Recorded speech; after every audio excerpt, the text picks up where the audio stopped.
All right, part 2 of how to teach your kids how to read in Spanish. If you haven't checked out part 1, be sure to check it out before you watch this one because it'll make a little more sense what I'm talking about.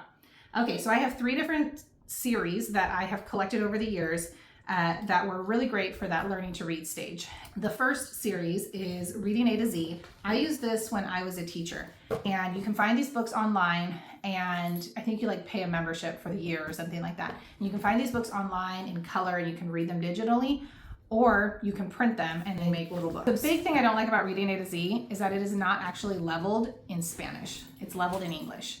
So they leveled it all in English, and then they translated every single book and gave it the same level.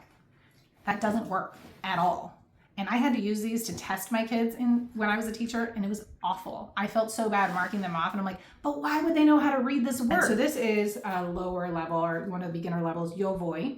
And even that in English, it's I go. It's like 3 letters, but in Spanish, it's Yo Voy. And then Yo Voy al parque. Now, park is somewhat phonetic, but parque is a little bit trickier because it's got that Q-U-E in there. So as far as the levels go, I do not recommend this series at all. What I do like about Reading A to Z is that there are tons and tons of books. If you're just looking at them as a reading resource, these are books. These are some books you can read. And maybe don't even look at them until they know how to read a fair amount. You don't want their reading materials to be discouraging. You want them to be excited, I can read this word, I can read that word. And if the book is too hard, that's just gonna put them off of reading, and we don't want to do that.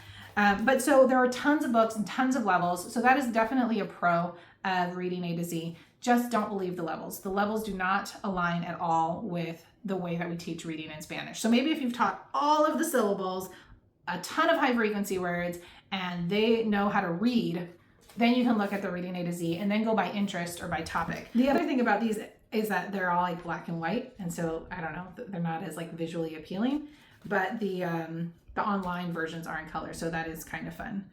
Look for part 3, where we'll take a look at the Language Together book series.